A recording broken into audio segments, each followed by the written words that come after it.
Hello students, कैसे हैं आप सब। कैसे चल रही है आपकी रीजनिंग की तैयारी। बच्चों, आज हमारी रीजनिंग की लास्ट क्लास है और 10th क्लास है।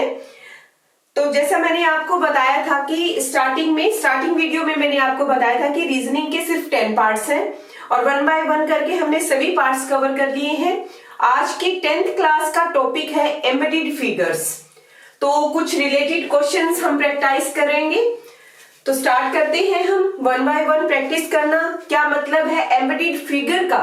एम्बेडेड फिगर का मतलब है कि कुछ फिगर्स दी होंगी आपको क्वेश्चन फिगर्स में और वही फिगर को आंसर फिगर्स में कुछ और इमेजेस के साथ मिलकर दी होगी। वही हमें फाइंड आउट करना है कि वो फिगर जो क्वेश्चन फिगर में दी हुई है वो आंसर फिगर के किस ऑप्शन में एम्बेडेड है, घुसी हुई है। तो इसी तरह से हम चलते हैं फर्स्ट नंबर पर। फर्स्ट क्वेश्चन में देखो, आप एक इमोजी आपको दिखाया जा रहा है। इस इमोजी में क्या है कि एक स्माइल है और 2 आईज है और ये नोज है। तो ऐसी फिगर हमें इन फिगर्स के साथ कुछ और फिगर भी ऐड होंगी जिनमें से हमें ओरिजिनल फिगर को पहचानना होगा और आंसर फाइंड आउट करना है। स्टार्टिंग में देखो, इसमें एक इमोजी दे रखी है और एक स्माइल भी है, यहाँ नोज है, आईज है, लेकिन इसके साथ कुछ और ऐड किया गया है। इसके ईएस बनाए हैं जो कि ओरिजिनल फिगर में नहीं है और एक रेक्टेंगल है इसके सिर पर एज ए कैप यहाँ पुट की गई है। इनके साथ ये फिगर एम्बेडेड है, इनके साथ घुसी हुई है, इनके अंदर कहीं छिपी हुई है। तो ये हमारा आंसर हो जाएगा क्योंकि हमें सेम इमोजी हमें जो यहाँ था वो यहाँ इन फिगर्स में कहीं जो छुपा हुआ था वो हमने ढूंढ लिया है। लेकिन फिर भी ऑप्शन बी को ऑब्जर्व करेंगे। इसमें देखो कि स्माइल है लेकिन इसमें सैड इमोजी है, लेकिन हमें स्माइली देखनी थी। और ऑप्शन सी में देखो, इसमें भी सैड इमोजी है और इसमें ईयर्स की डायरेक्शन, इसमें ईयर की डायरेक्शन नीचे थी, इसमें ईयर्स की डायरेक्शन तो ऊपर है, लेकिन ये सैड इमोजी है तो ये भी हमारा आंसर नहीं है। इसमें रिवर्स हो गई है पोजीशन ही आईज की, तो ये हमारा आंसर नहीं हो सकता। हमारा आंसर होगा ऑप्शन ए। बढ़ते हैं नेक्स्ट फिगर की तरफ। Question number 2। क्वेश्चन नंबर 2 में आपको एक बॉक्स के अंदर एक लाइन जाती हुई दिखाई देगी, फिर नीचे की तरफ दो कॉर्नर से नीचे की तरफ 2 लाइंस जाती हुई दिखाई दे रही हैं। तो इस तरह की इमेज हमें किस बॉक्स में घुसी हुई है, छिपी हुई है, वो पहचाननी है। चलिए चलते हैं। यहां हमें बॉक्स मिल गया है ऑप्शन ए में और बीच की भी एक लाइन मिल गई है। हमें ऊपर भी लाइन दे रखी है लेकिन हमें ऊपर वाली पोजीशन नहीं चाहिए, हमें नीचे में चाहिए। तो हमारा आंसर होएगा ए। लेकिन हम फिर भी औरों को ऑब्जर्व करेंगे क्योंकि हमें जो इमेज चाहिए थी वो यहां छुपी हुई है। तो ये इमेज हमें हूबहू बिल्कुल एज इट इज हमें ये इमेज मिल गई है। चलिए चलते हैं ऑप्शन बी को और ऑब्जर्व करते हैं। यहाँ ये मिल रही है जबकि ये लाइंस जो मिलनी नहीं चाहिए, तो ये हमारा आंसर गलत हो जाता है। दोनों साइड ही मिल रही है और ये मिल भी रही है दोनों कॉर्नर्स पे और एक बीच में से एक लाइन एक्स्ट्रा और आकर ऐड हो गई है जो इसमें इसके बीच में भी है और इसके बीच में, तो हमारा आंसर नहीं हो सकता। यहां पर देखो आप कि इसमें एक बीच की लाइन जो टच करती है वो नहीं है, हालांकि हमें एक लाइन दी गई है। ऐसी लाइन होनी चाहिए थी, या तो ये इस साइड होती या इस साइड होती। अगर इस साइड होती तो ये लाइन हमें इस तरह से कुछ लाइन होती, लेकिन ये वैसे भी नहीं है। तो हम यहीं से अंदाजा लगाएंगे, नेक्स्ट ज्यादा इसके अंदर नहीं घुसेंगे। तो हमारा आंसर हो जाएगा ऑप्शन ए। इस तरह से क्वेश्चन नंबर 3 को ऑब्जर्व करते हैं। क्वेश्चन नंबर 3 क्या कहता है, एक बॉक्स के अंदर देखो सेम बॉक्स है सेकंड नंबर क्वेश्चन की तरह, एक बीच में से लाइन काट रही है और इस नीचे वाले बॉक्स को फिर एक लाइन बीच में से काट रही है और जहां से ये लाइन काट रही है वहां से एक स्लांटिंग लाइन इस कॉर्नर को मीट कर रही है। इस तरह की फिगर हमें यहाँ फाइंड आउट करनी है। तो चलिए चलते हैं। इस बॉक्स को देखो, आप ऑप्शन ए को ऑब्जर्व करो। इसमें आप क्या देखते हो कि एक लाइन जो काट रही है वो तो मिल रही है और एक लाइन ये जो है बीच की काटने वाली भी मिल रही है, लेकिन इसके कॉर्नर से जहां ये इस लाइन को काट रही है वहां से ये स्ट्रेट जा रही है। हमें क्या चाहिए, लेकिन ये हमें नहीं चाहिए। हमें क्या चाहिए, हमें स्लांटिंग लाइन चाहिए, जो इसमें नहीं है, तो हमारा आंसर नहीं होगा। अब इस बॉक्स को देखो आप, ये बीच में से जो लाइन काट रही है वो मिल रही है, और इसको भी एक बीच में से काट रही है, और जहां से ये काट रही है वहां से एक स्लांटिंग लाइन भी जा रही है। तो हमें हमारी फिगर ऑप्शन बी में छिपी हुई मिल गई है, तो हमारा आंसर होगा ऑप्शन बी। ऑप्शन सी में चलते हैं, ऑब्जर्व करते हैं। बीच में से तो ये लाइन काट रही है इस बॉक्स के, लेकिन यहां कोई लाइन नहीं है और ना ही ये यहां जाती हुई है, तो ये हमारा आंसर नहीं हो सकता। चलिए, इस बॉक्स में एक बीच की लाइन काटी हुई मिल जाती है, चाहे पोजीशन उसकी वर्टिकल है, लेकिन फिर भी इसके यहां से कोई लाइन यहां नहीं काट रही और इसको ना यहां कहीं मीट कर रही है, तो ये भी हमारा आंसर नहीं हो सकता। हमारा आंसर होगा ऑप्शन बी। चलिए नेक्स्ट क्वेश्चन को लेते हैं। Question number 4। क्वेश्चन नंबर 4 में हमें क्या दिखाई दे रहा है, एक बॉक्स के अंदर ट्राइंगल है और ट्राइंगल के बेस में एक लाइन अटैच है। चलिए ढूंढते हैं कहां पर है। ऑप्शन ए में देखो, एक ट्राइंगल तो है बॉक्स के अंदर, लेकिन उस ट्राइंगल के अंदर सर्कल है, नीचे कोई लाइन नहीं है, तो ये हमारा आंसर नहीं हो सकता। सर्कल के अंदर ट्राइंगल है और उसके बेस में भी कोई लाइन नहीं है, तो ये हमारा आंसर नहीं हो सकता।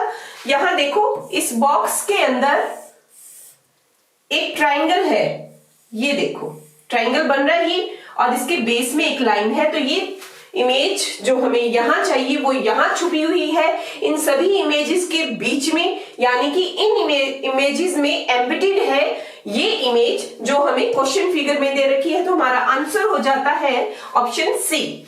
ऑप्शन डी को और ऑब्जर्व करते हैं।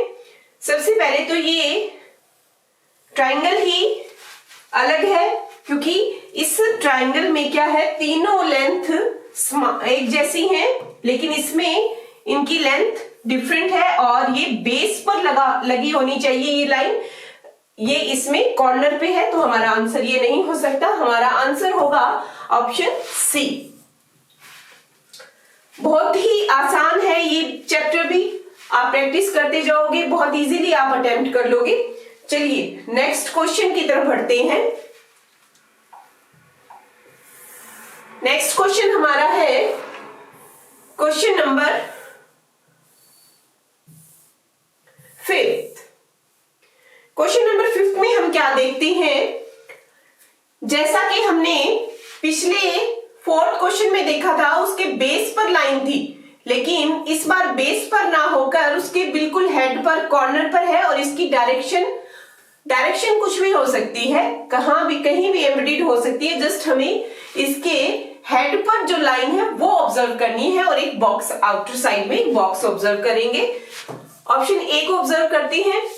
यहां पर एक ट्राइंगल तो है, एक इधर भी है, लेकिन दोनों के ही हेड पर कोई लाइन नहीं है, तो ये आंसर कैंसिल हो जाता है। और ये राइट एंगल ट्राइंगल है, हेड पर तो इसके लाइन है, लेकिन ये राइट एंगल ट्राइंगल है, तो ये नहीं हो सकता, क्योंकि ये राइट एंगल ट्राइंगल नहीं है। ऑप्शन बी को ऑब्जर्व करते हैं। चलिए ऑप्शन बी को आप ध्यान से देखो, यहां पर एक ट्राइंगल है और उसके बेस पर, बेस बोल सकते हो आप, या हेड, सॉरी बेस नहीं, उसके हेड पर जो लाइन है वो है, तो ये हमारा आंसर होगा option B. As it is हमें यहां मिल गई है ये लाइन। ये ऑप्शन हमें ऑप्शन सी में भी दे रखा है, क्योंकि इसमें भी एक ट्राइंगल है और उसके हेड पर लाइन है, ये यहां भी एम्बेडेड है, ये जो लाइन है जो, एनीवेज ये थोड़ा कंफ्यूजिंग क्वेश्चन है, ये बाद में आपको देखकर बताएंगे, क्योंकि इसमें सेम आंसर बी और सी में दोनों में ये हमें मिल रहा है, तो हम अभी थोड़ा सा इसको जो नहीं करेंगे। वैसे आंसर हमारा ऑप्शन सी ज्यादा लग रहा है। एनीवेज ऐसी सिचुएशन आपको देखने को बहुत कम मिलेगी, हो सकता है ये प्रिंटिंग में थोड़ी मिस्टेक हो सकती है। एनीवेज नेक्स्ट ऑप्शन को ऑब्जर्व करते हैं। इसमें देखिए एक लाइन जा रही है, इसके बीच में से होकर जा रही है, लेकिन और यहां भी ट्राइंगल के बीच में से होकर जा रही है, जो कि हमें नहीं लेनी है। इनके बीच में से होकर कोई भी लाइन नहीं जानी चाहिए। चलिए नेक्स्ट क्वेश्चन को ऑब्जर्व करते हैं हम। Question number 6। क्वेश्चन नंबर 6 में क्या है, एक बॉक्स के अंदर एक और बॉक्स है जिसके की एक इनविलप टाइप का बॉक्स है। जैसे हम इनविलप होता है कोई लेटर वगैरह जिसके अंदर हम डालकर बंद करते हैं पोस्ट करने के लिए, ऐसा ही कोई इनविलप इस तरह की शेप का होता है। तो ये शेप हमें आंसर फिगर के ऑप्शन में से ढूंढनी है। चलिए ऑब्जर्व करते हैं। यहां पर सबसे पहले हम क्या देखते हैं कि ये इमेज हमें यहां मिल रही है। आप ध्यान से देखो, एक ऐसे लाइन है, एक ऐसे लाइन है, ये लाइन है और यहां लाइन है। बाकी की इमेजेस के बीच में एम्बेडेड है, ये इसके साथ अटैच है और इसके बेस में से एक लाइन जा रही है, ये अटैच है। और इसी तरह से हम नेक्स्ट को देखते हैं, ऑब्जर्व करते हैं। ये चीज तो हमें मिल रही है, लेकिन बेस में जो है वो हमें स्ट्रेट ना होकर उसकी ट्राइंगल बन रहा है। ये कुछ इस तरह की इमेज हमें मिल रही है। दोनों तरफ से अंदर की तरफ फोल्ड नहीं है, ये इमेज सिर्फ वन साइड से फोल्ड है, जो हमें यहां मिल रही है। हमारा आंसर होगा ऑप्शन ए। यहां कहीं भी हमें ऐसी कोई इमेज नहीं मिल रही है। यहाँ ट्राइंगल है, यहाँ रेक्टेंगल है और ये कोई शेप ही नहीं है, 4 आर्म्स की है, तो ये हमारी कोई आंसर नहीं हो सकता। यहाँ 2 ट्राइंगल है वैसे तो, और इनके बीच से लाइन जाती हुई, ये आप पेंटागोनल बोलो या जो भी लाइन इसको आप बोल सकते हो, ऐसी कोई भी लाइन हमें नहीं मिल रही है जो ये शेप बनाती हो। ये शेप सिर्फ ऑप्शन ए में बन रही है, तो हमारा आंसर होगा ऑप्शन ए। बहुत इजीली आप रिकॉग्नाइज कर लोगे, जस्ट थोड़ा सा ध्यान से आप फिगर को ऑब्जर्व करो और वो शेप जो अपने माइंड में बिठा लेना कि ऐसी शेप है, वो फिर स्कैन करना। एक बार आप जस्ट गो थ्रू होना इन ऑप्शन से और देखने भर से ही पता चल जाएगा कि ऐसी इमेज हमें कहाँ ढूंढ सकते हैं हम। जस्ट स्कैनिंग से ही आप बहुत इजीली फाइंड आउट कर लोगे। चलते हैं नेक्स्ट क्वेश्चन की तरफ। क्वेश्चन नंबर 7 में देखो, ये कीप कह सकते हो आप इसको, या फिर ट्राइंगल कह सकते हो। कीप पता है ना आपको, जैसे कि चाय वगैरह छानते हैं, वो छलनी होती है और एक तेल वगैरह किसी चीज में डालते हैं तो एक राउंड शेप की कीप होती है, इस तरह से ऐसे। तो ये पोर्शन जो इसका है वो इस तरह की इन्वर्टेड कीप भी आप कह सकते हो, आप उल्टी कीप, लेकिन फिर भी हम इसको ट्राइंगल लेकर चलते हैं। एक ट्राइंगल होगा जिसके की हेड पर एक ये लाइन होगी और इसको एक क्रॉस करती एक और लाइन हमें ढूंढनी है।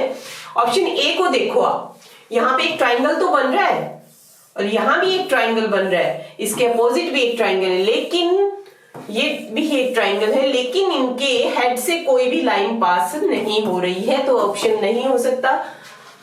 और इसमें ये मीट ही नहीं हो रहे हैं, अगर बन भी रहा है तो एक राइट एंगल ट्राइंगल बन रहा है, जो कि हमें नहीं चाहिए। चलिए ऑप्शन सी में देखते हैं।